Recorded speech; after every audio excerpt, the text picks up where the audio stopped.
부모님이 여행을 떠난 집은 이상하리만큼 고요했다. 평소 자주 와서 밥 먹고 부모님과 수다 떨고 따뜻하고 행복한 공간이었는데 같은 거실, 같은 소파, 같은 커튼인데 공기마저 텅 빈 것 같았다. 엄마 아빠 없으니까 서늘하네. 혼잣말을 하며 집 안으로 들어섰다. 엄마가 떠나기 전 현관에서 했던 말이 떠올랐다. 미진아, 폴라로이드 카메라 좀 찾아놔. 장롱 어딘가에 있을 거야.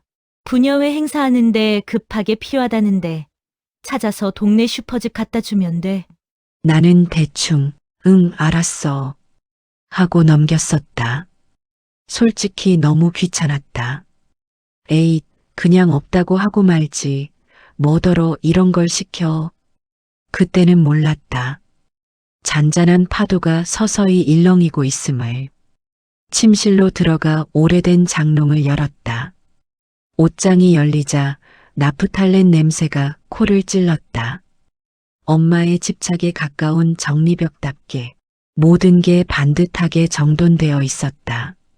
하지만 그 완벽한 정돈 뒤에 뭔가 숨겨진 어둠이 있다는 것을 그때는 깨닫지 못했다. 선반 위 먼지 쌓인 상자를 끌어내렸다.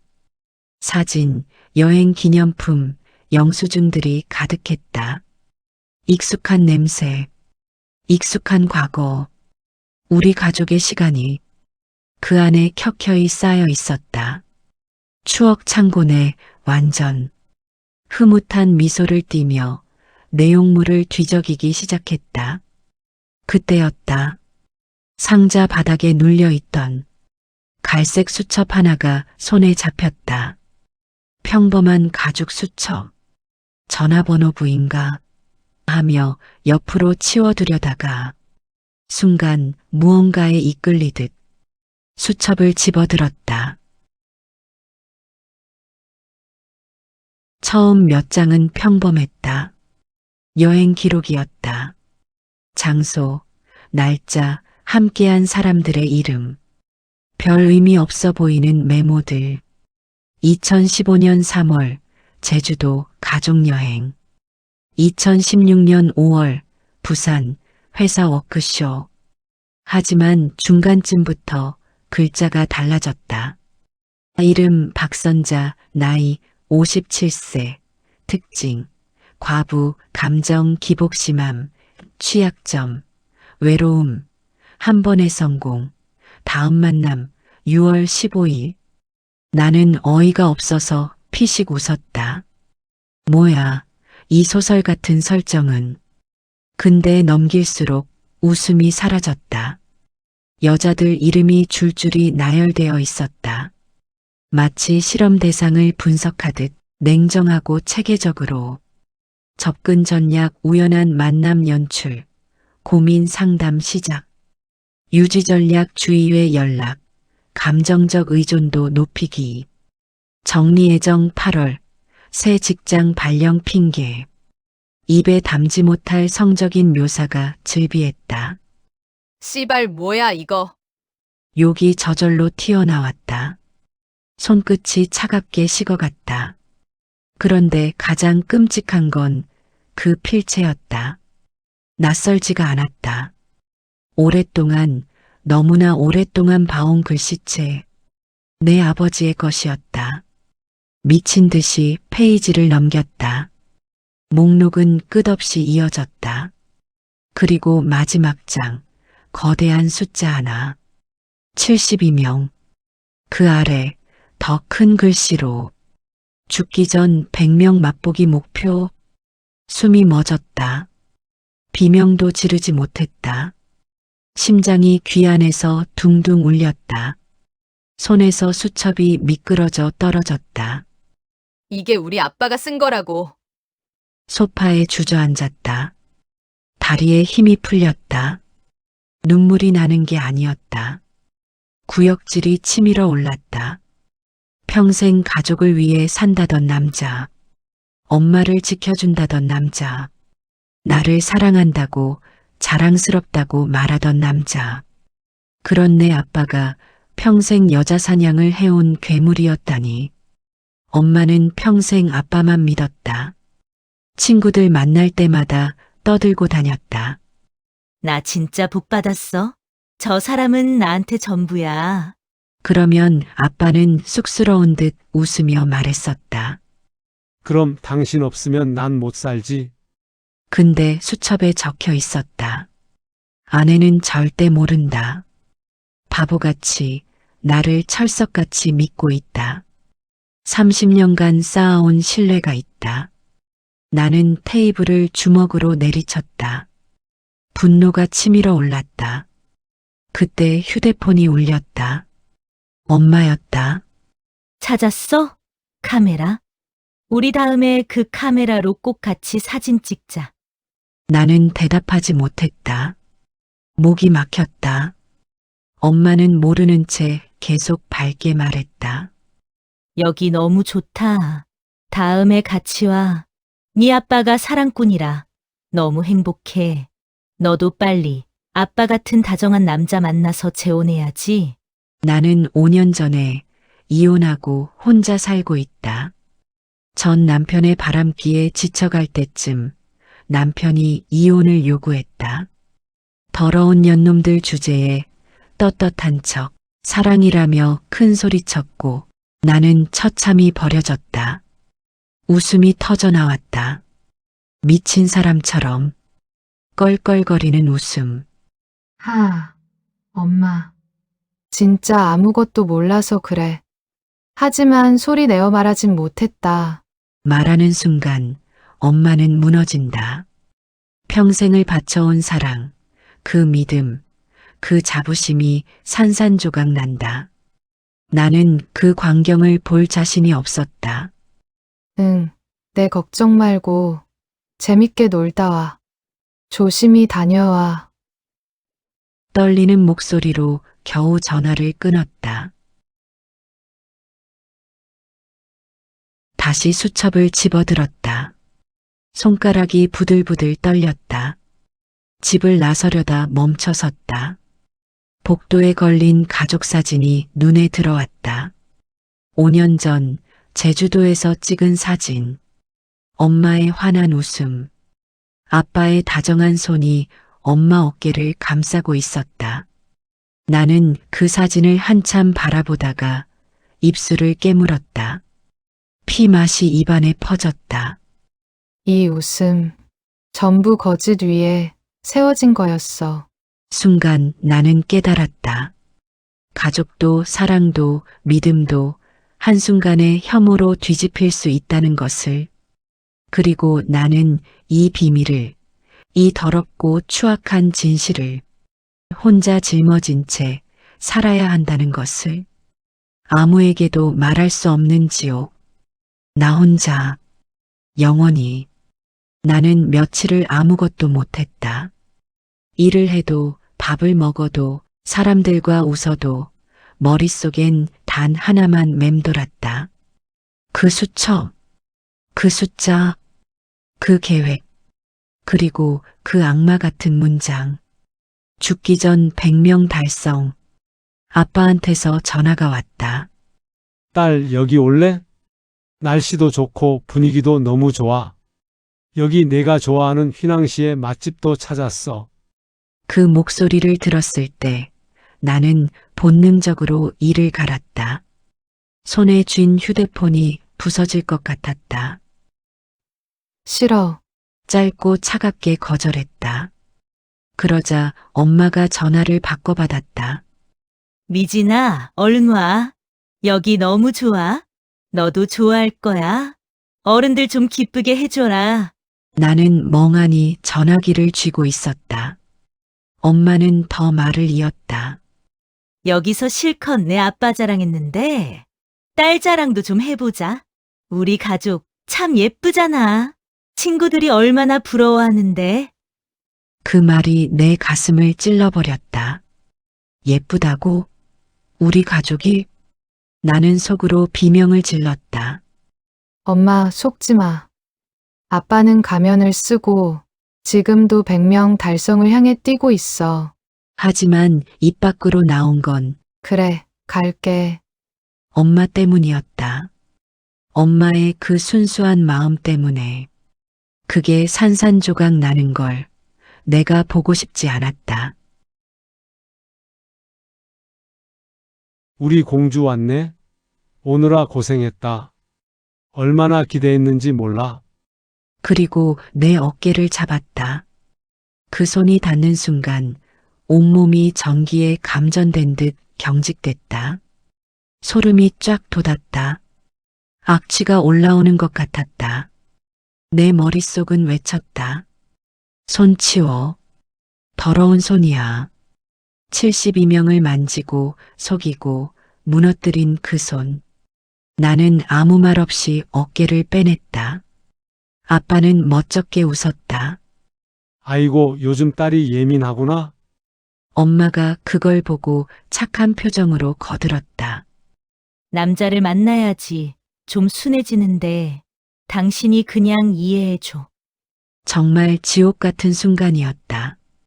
차 안에서 엄마는 신나서 떠들었다. 여기 가면 맛있는 거 있대.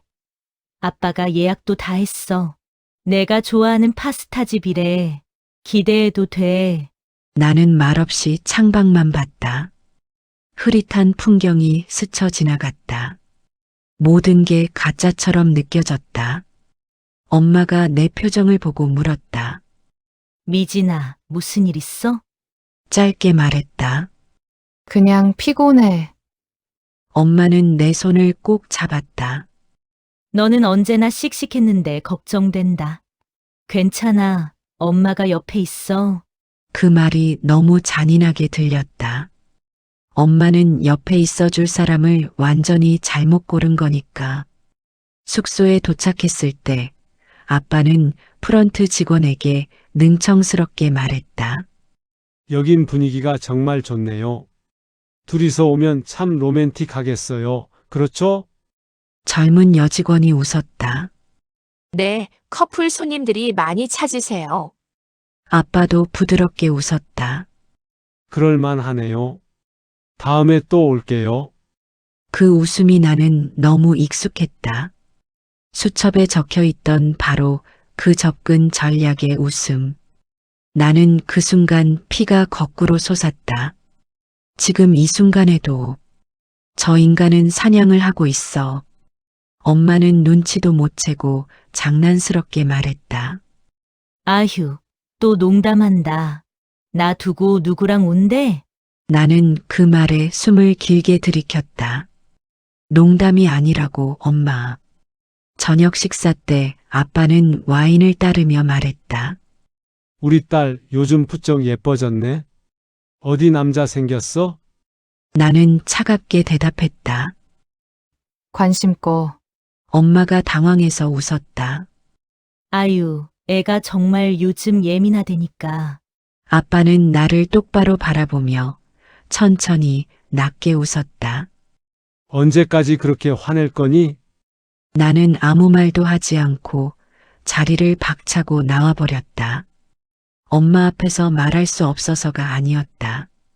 말하는 순간 세상이 부서질 걸 알았기 때문이었다. 엄마가 죽을 만큼 무너질 걸 알았기 때문이었다. 다음 날 아침 아빠는 평소처럼 웃었다.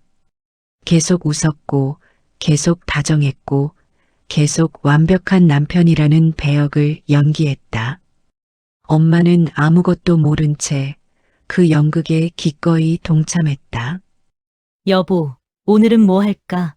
날씨 진짜 좋다. 글쎄, 산책이라도 할까? 평범한 대화, 평범한 아침, 평범한 가족. 하지만 나는 알고 있었다. 이 모든 게 거짓이라는 것을. 아빠가 커피를 마시며 말했다.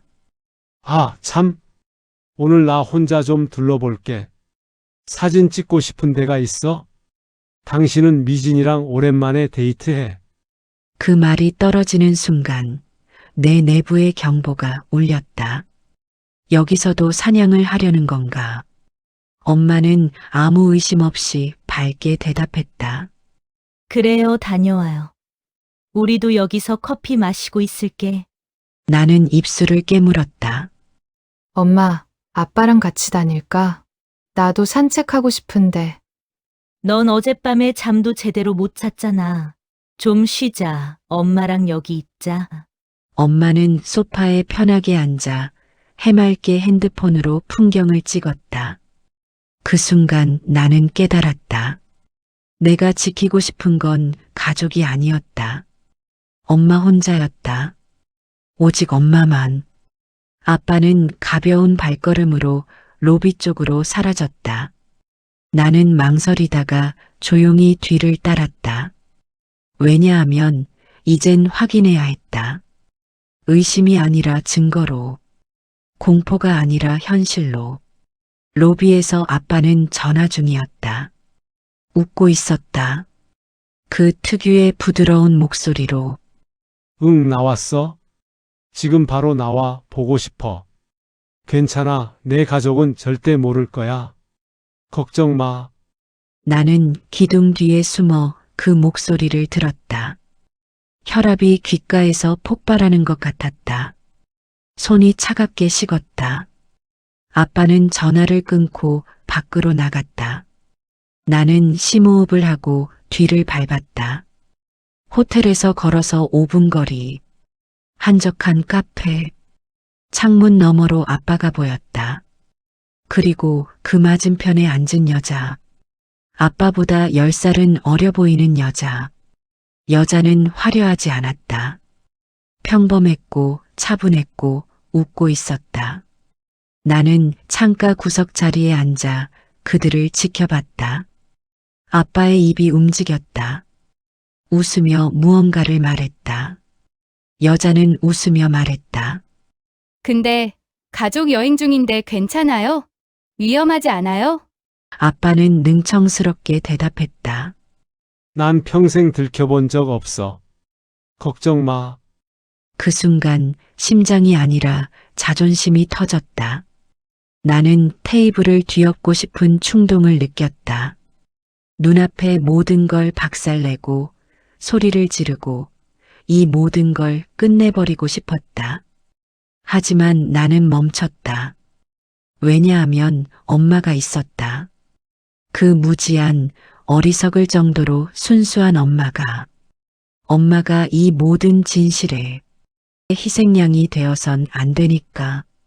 아빠는 여자의 손을 가볍게 잡았다. 오늘 밤에 다시 보자. 10시쯤. 여자는 수줍게 웃으며 대답했다. 응, 기다릴게요. 오늘 밤, 나 기대해도 되죠? 이거, 은근 스릴 있고 좋은데요? 그 순간 내 안에서 무언가가 툭 하고 끊어졌다. 너, 여기서 뭐 하는 거야? 나는 그 여자를 똑바로 바라보며 말했다. 저 사람이 당신 인생을 망칠 거예요. 여자의 얼굴이 새하얘졌다. 아빠가 급히 내 팔을 잡았다. 나가자. 지금 이러지 말고, 밖에서 얘기하자. 나는 팔을 거칠게 뿌리쳤다. 왜, 창피해? 들키는 게 무서워? 딸, 제발. 나는 여자에게 다시 말했다. 저 사람 만나지 마세요. 저 사람은 만났던 여자들 목록으로 만들어 수집하는 바람둥이에요. 물론, 당신도 더러운 표현들로 적혀 있을 겁니다.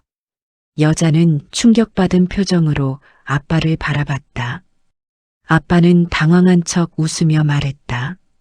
우리 딸이 요즘 좀 예민해서 오해가 있는 것 같네요. 나는 비웃었다. 여자는 가방을 집어들고 자리에서 일어났다. 저 먼저 갈게요. 도망치듯 카페를 나갔다. 남은 건 나와 아빠. 그리고 무거운 침묵. 아빠는 낮게 억눌린 목소리로 말했다. 왜 이래? 왜 이런 짓을 하는데? 나는 웃음이 터졌다. 비명처럼 나오는 웃음. 내가? 내가 이런 짓을 한다고? 목소리가 떨렸다. 아빠가 이 짓을 했잖아. 평생을. 아빠는 깊게 숨을 내쉬었다. 넌 모르는 게 많아. 인생은 복잡해. 닥쳐. 나는 목소리를 높였다. 인생이 복잡해서 그게 이유야? 사랑이 부족해서? 가정이 답답해서? 그게 엄마를 속이고 변태짓을 한 이유야? 아빠는 침묵했다. 나는 더 조용히, 더 차갑게 속삭였다. 난 아빠가 죽었으면 좋겠어. 아빠의 표정이 굳었다. 그만해. 아니, 진짜야. 나는 눈물도 나오지 않았다. 그냥 담담하게 말했다. 너무 역겨워. 아빠는 분노가 섞인 눈으로 나를 똑바로 바라봤다. 너 그 말 후회할 거야. 나는 고개를 저었다. 후회는 엄마가 할 거야. 평생 아빠를 믿은 대가로. 아빠는 더 이상 아무 말도 하지 않았다. 그저 나를 노려보다가 자리에서 일어나 카페를 나갔다. 이 가족은 죽어야 한다. 아빠가 아니라 거짓과 침묵과 가짜 행복이. 엄마, 미안해. 곧 엄마의 세상도 무너질 거야. 하지만 그게 진실이야. 거짓 속에서 행복한 것보다 진실 속에서 아파하는 게 나아. 나는 카페를 나섰다. 호텔로 돌아가는 길, 발걸음이 무겁지 않았다. 오히려 가벼웠다. 결심했기 때문이었다. 피가 나든 울음이 터지든 그 사람이 무너지든 이제 돌아갈 길은 없다. 다음은 전쟁이다. 그리고 나는 이 전쟁에서 지지 않을 것이다. 아빠, 준비해. 평생 숨겨온 그 더러운 비밀, 이제 끝이야. 엄마, 보여줄 것이 있어. 아빠 수첩이야. 엄마는 눈을 동그랗게 뜨고 되물었다. 무슨 얘기야? 무슨 수첩? 나는 가방에서 수첩을 꺼냈다. 탁! 아빠의 눈이 그걸 보는 순간 본능적으로 달려들었다. 그거 내놔. 싫어. 아빠가 손목을 비틀었다. 당장 일이네. 나는 악으로 버텼다. 하지 마. 엄마 앞에서라도 진실 좀. 그 순간 아빠의 손이 날아왔다. 내 뺨이 돌아갔고 귀가 먹먹해졌다. 엄마가 비명을 질렀다. 여보, 뭐 하는 거야? 아빠는 소리쳤다. 저 미친년이 날 모함해. 당장 내놓지 못해? 나는 수첩을 지키려 몸으로 감쌌다. 엎치락 뒤치락, 고함, 욕설, 손, 발, 엄마는 오열했다. 그만해! 제발 그만해! 우리가 실랑이 하는 사이 수첩이 바닥으로 떨어졌다. 철퍽.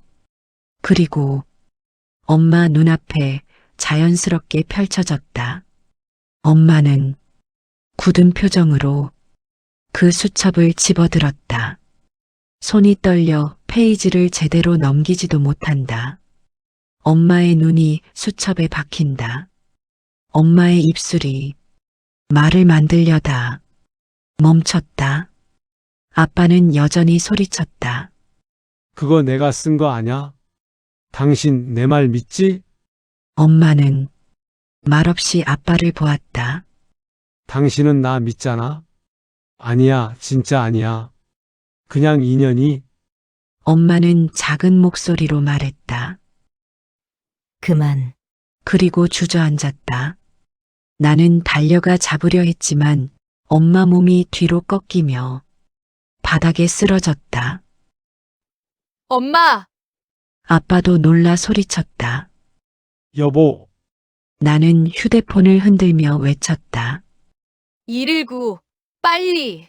병원 응급실. 빛, 소음, 양냄새. 엄마는 의식이 없었다. 의사는 말했다. 과호흡, 쇼크, 혈압이 급격 하락해서 스트레스성 실신하신 걸로 보입니다. 며칠 안정이 필요합니다. 나는 의사의 말이 끝나기도 전에 울었다. 죄송해요. 아빠는 의사에게 말했다. 가족끼리 다투다 놀랐나 본데 괜찮은 거겠죠? 그 말이 너무 역겨웠다. 가족끼리 다투다? 그냥 다툼? 나는 이를 갈았다. 아빠는 나를 노려봤다. 입 다물고 있어? 넌 이미 충분히 사고 쳤어. 나는 소리쳤다. 사고 친 건 아빠야. 엄마를 이렇게 만든 건 아빠라고. 아빠는 말했다. 네가 입만 다물고 있었으면 이런 일 없었어? 내가 엄마를 이렇게 만든 거야. 그 말은 칼처럼 날아와 가슴에 박혔다. 나는 지금 인생이 얼마나 잔혹한지 너무 뼈저리게 느끼고 있었다. 엄마는 며칠 동안 거의 말을 하지 않았다. 눈을 뜨고 멀리 보다가 다시 감고 나는 곁에 앉아 엄마의 손을 잡았다. 엄마는 낮게 속삭였다. 나 바보였나 봐. 나는 고개를 저었다. 엄마 잘못이 아니야. 엄마는 눈을 감았다. 나는 울음을 삼켰다. 그래도 살아야 해. 엄마. 살아야 끝낼 수 있어. 엄마가 나를 슬픈 눈으로 바라본다. 나는 가만히 고개를 끄덕인다. 시간은 흘렀고 엄마는 조금씩 회복됐다. 쉽지 않았다. 밤마다 울었고 며칠씩 아무것도 먹지 못했다. 하지만 천천히, 아주 천천히 엄마는 다시 일어섰다. 엄마는 아빠와 대화를 끊었다.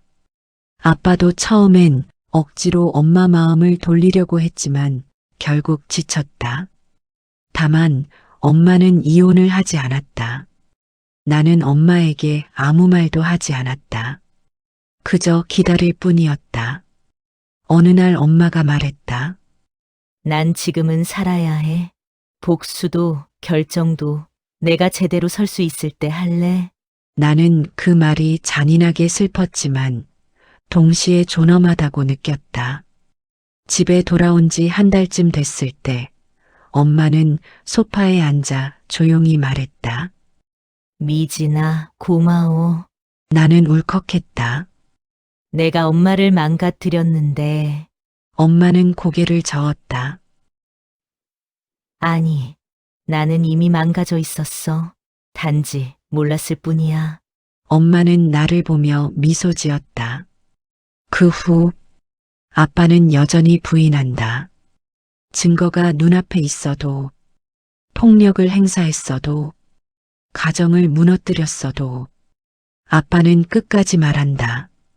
이 가정을 깨트린 건 바로 너야. 나는 안다. 그 사람은 절대 인정하지 않을 거라는 걸. 그게 그 사람이 살아남는 방법이니까. 하지만 이제 한 가지는 분명하다. 엄마는 더 이상 속지 않는다. 나는 더 이상 침묵하지 않는다. 엄마는 천천히, 충분히 스스로의 속도로 회복할 것이다. 6개월 후, 엄마는 이혼 소송을 시작했다. 나는 엄마와 함께 변호사 사무실로 갔다. 엄마의 걸음은 흔들리지 않았다. 아빠는 여전히 부인했지만 증거는 명확했다. 수첩, 증언, 진실. 법정에서 아빠는 마지막으로 말했다. 너만 가만히 있었어도 이렇게까지 안 됐어? 엄마는 차갑게 대답했다. 아니, 당신 스스로 만든 지옥이야. 우린 그냥 가면을 벗겼을 뿐. 판결이 나던 날, 엄마와 나는 조용히 카페에 앉아 커피를 마셨다. 끝났네. 그래, 이제 완전히 끝났어. 엄마는 창밖을 바라보며 말했다. 나는 엄마의 손을 꼭 잡았다. 엄마, 사랑해. 엄마도 많이 사랑해. 우리는 웃었다. 거짓이 없는 그 웃음이 세상에서 가장 아름다웠다.